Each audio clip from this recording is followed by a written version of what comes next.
বছর দুয়েক আগেকার কথা। বউ আর মেয়েকে নিয়ে একটা বিয়েবাড়ি থেকে জাস্ট খেয়ে বেরিয়ে আসছি। এমন সময় এক ভদ্রলোক, পরনে ব্লেজার, হন্তদন্ত হয়ে আমাকে জিজ্ঞাসা করলো, কিছু মনে না করলে একটা প্রশ্ন করতে পারি? এই টাইপের প্রশ্ন শুনে বলতে ইচ্ছে করে, প্রশ্ন না শুনেই কীভাবে বলবো কিছু মনে করব কি করব না। যাই হোক, ভদ্রলোককে সেসব কিছু না বলে মাথা নেড়ে বললুম, বলুন কি বলবেন। হেসে বিগলিত হয়ে 3.5 দাঁত বার করে উনি বললেন, বলছিলাম আপনাদের খাওয়া হয়ে গেল? এইমাত্র খেয়ে এলাম। মেনু কার্ডটা একটু দেখানো যাবে? আজকাল তো মেনু কার্ড হাতে দেয় না। বর বউয়ের ছবি সমেত টেবিলে সাজিয়ে রাখে, খাওয়া হলেই আবার তুলে নেয়।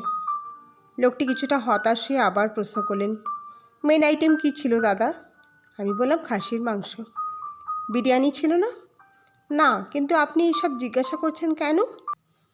পাশ থেকে ভদ্রমহিলা, সম্ভবত তার স্ত্রী, বলে উঠল, চলো, আর কিছু জেনে লাভ নেই, ওই সিরাজবাগেই চলো।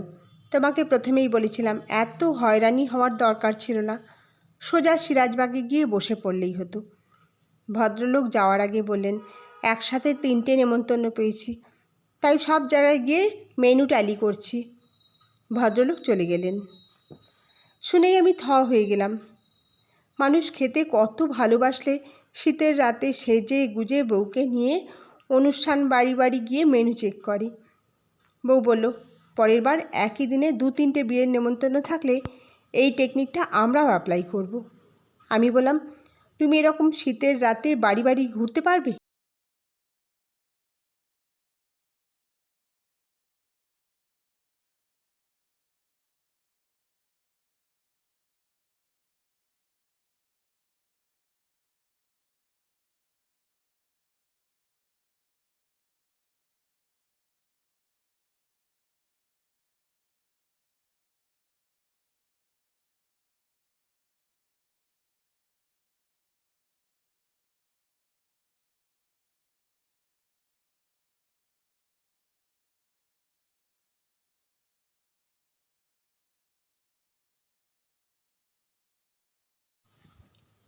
আরে আমাকে দাও, তুমি বসো, এই বলেই হাত থেকে গিফটটা ছিনিয়ে নিয়ে জোর জার করে বসিয়ে দিলেন। শুধু কি বসিয়ে দেওয়া, যতক্ষণ না খাবার দেওয়া স্টার্ট হলো উনি নড়লেন না। মটন বিরিয়ানি, চিকেন চাপ, এই সব কিছুর স্বপ্ন দেখতে দেখতে কাঁদো কাঁদো হয়ে চিকেনের ঠ্যাং চিবোলাম। আর 2 পিস দেবে? উনি কাছে এসে বললেন। আমি হেসে বললাম, না থাক, এই যথেষ্ট। আসলে কি জানো ভাই, মাটন করতেই পারতাম, কিন্তু মাটন খেলে দাঁতের ফাঁকে আটকে যায়, বয়স্ক লোকেদের কথা ভেবে তাই করলাম না। আমি বললাম, ইলিশ করতে পারতেন। বড্ড কাঁটা ইলিশের, বাচ্চাদের কথা ভেবে তাই করিনি। মনে মনে বললাম, কিপটে কোথাকার, কার মুখ দেখে যে উঠেছিলাম আজ।